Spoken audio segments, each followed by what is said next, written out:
मेरे बहुत ही प्रिय और बेहद सम्मानित साथियों, हृदय की असीम गहराइयों से अभिनंदन, बहुत बहुत हार्दिक स्वागत।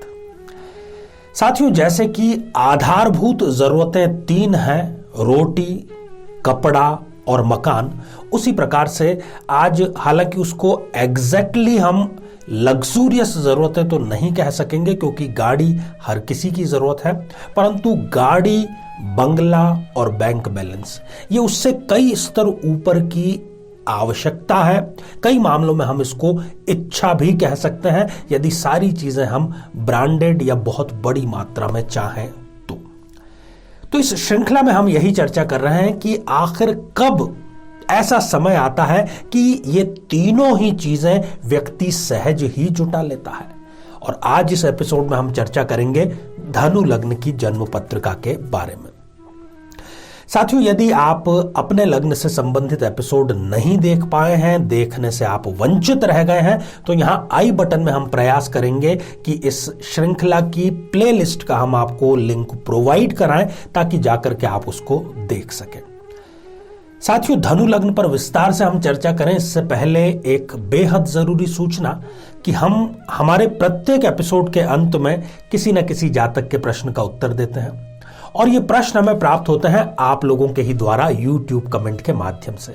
साथियों, जब भी आपको अपना कमेंट लिखना हो उससे पहले आपको लिखना है #आचार्य चंद्रकांत। इसके बाद में आप अपना कमेंट लिखिए और साथ ही इसी एपिसोड से संबंधित एक प्रश्न जो कि इसी एपिसोड के अंत में आपसे पूछा जाएगा, उसका सही उत्तर साथ में लिखा होना बेहद बेहद जरूरी है। तो आइए साथियों, बिना किसी देरी किए हम बढ़ते हैं हमारी कुंडली विश्लेषण की तरफ।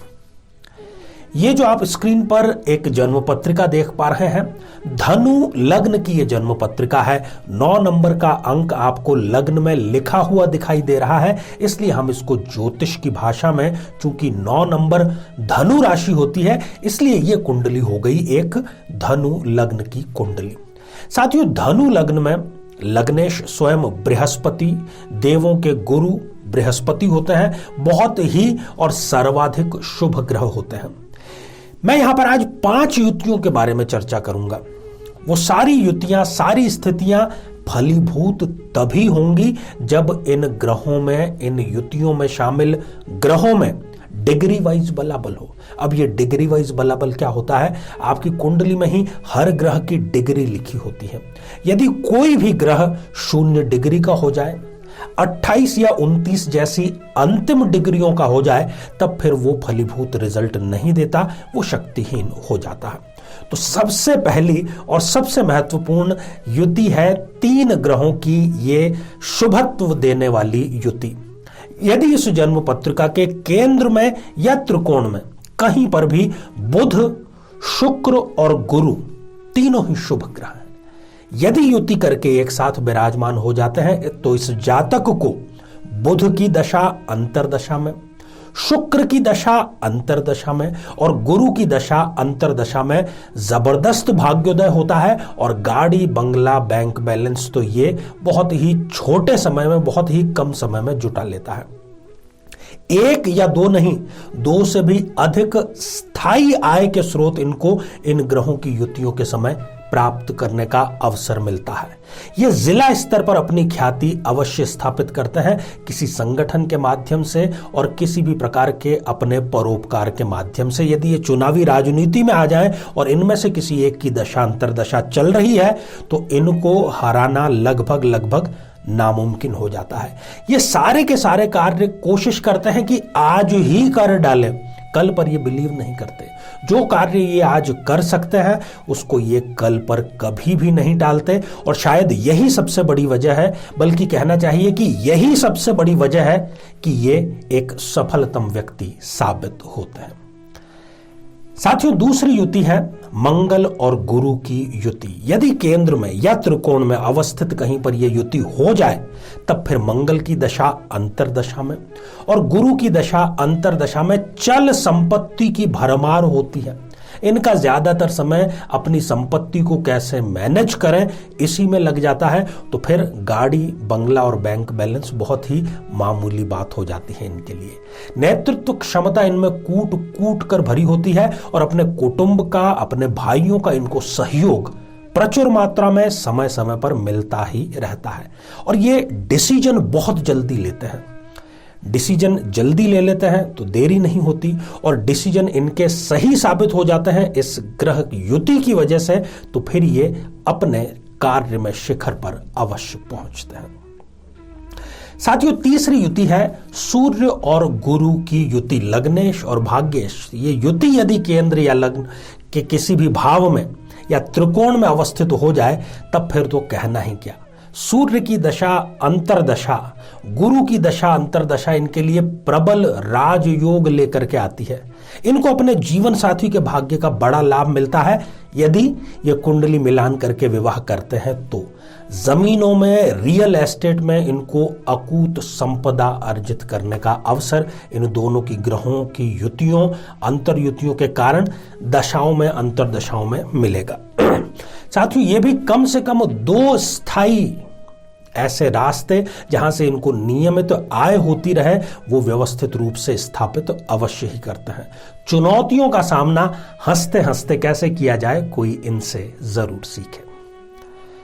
साथियों, चौथी जो स्थिति है, अगली जो स्थिति है वो है कि यदि सूर्य देव इस राशि में या तो स्वराशि के हो जाएं, सिंह राशि में, या फिर वो उच्च के हो जाएं, दोनों ही स्थानों में वो त्रिकोण में अवस्थित होंगे, तब फिर सूर्य की दशा अंतरदशा बहुत ही कम प्रयासों में बहुत अधिक संपत्ति इनको देती है, और गाड़ी, बंगला, बैंक बैलेंस जैसे कि मैं कहता चला रहा हूं बहुत ही मामूली बात इनके लिए हो जाती है।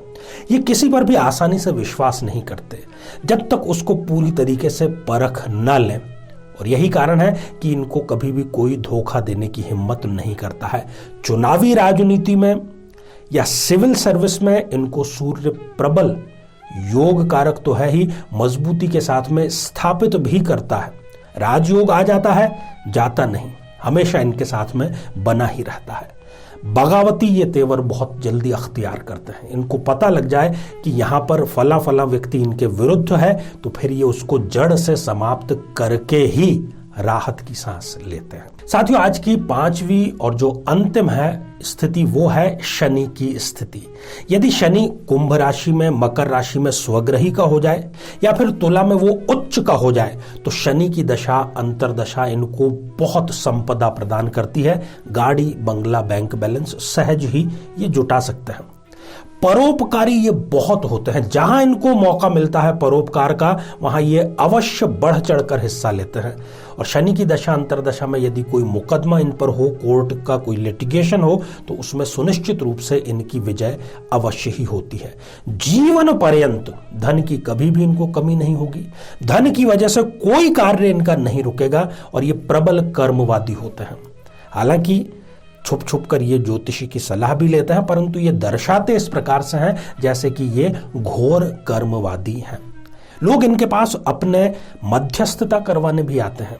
2 पक्षों में यदि किसी बात पर झगड़ा हो गया है तो ये इसको ठीक से कन्विंस करके सुलझा भी देते हैं, और बड़ी बात यह है कि वो दोनों ही पक्ष इनकी बात भी सहज ही मान लेते हैं। तो साथियों, आज हमने धनु लग्न की चर्चा की और श्रृंखला हमारी ये जारी है, महत्वपूर्ण श्रृंखला है, इसलिए आप जरूर इसको निश्चित रूप से कम अपने लग्न का एपिसोड जरूर देखें। तो आइए साथियों, अब हम बढ़ते हैं आज के हमारे कमेंट के चरण की ओर। आज हमने कमेंट शामिल किया है कृष्णा छापरवाल जी का, जो कि उन्होंने लिखा है जोधपुर राजस्थान से। कृष्णा जी, आपने पूछा है कि क्या सरकारी नौकरी का आपके योग है और लगेगी तो कब तक। देखिए, बहुत ज्यादा आपको इंतजार करने की जरूरत नहीं है। आपकी जन्म पत्रिका में पंचमें त्रिकोण के अधिपति मंगल होकर के वो केंद्र में ही बल्कि लग्न में विराजमान है, तो जुलाई 2022 के बाद में आपको जरूर सरकारी नौकरी लगेगी, बशर्ते आप अपनी तरफ से कोई कमी न रखें। तो साथियों, अब आज का बेहद ही आसान सा प्रश्न। आज हमने चर्चा की धनु लग्न की, चर्चा की गाड़ी, बंगला और बैंक बैलेंस की। तो धनु लग्न में लग्नेश कौन सा ग्रह होता है। साथियों, आप सभी स्वस्थ, समृद्ध और शांतिपूर्वक जीवन व्यतीत करें। नमस्कार। जीवन में किसी समस्या का सामना कर रहे हैं, जैसे कि शादी में देरी होना, पति पत्नी में मनमुटाव या तलाक तक की नौबत आ जाना, संतान का प्राप्त न हो पाना, नौकरी या धन प्राप्ति में बाधा आना, जीवन के प्रत्येक क्षेत्र में किसी न किसी प्रकार की बाधा आना, तो आज ही अपनी जन्म पत्रिका का संपूर्ण विश्लेषण करवाएं और पाएं समस्या से सदैव के लिए मुक्ति।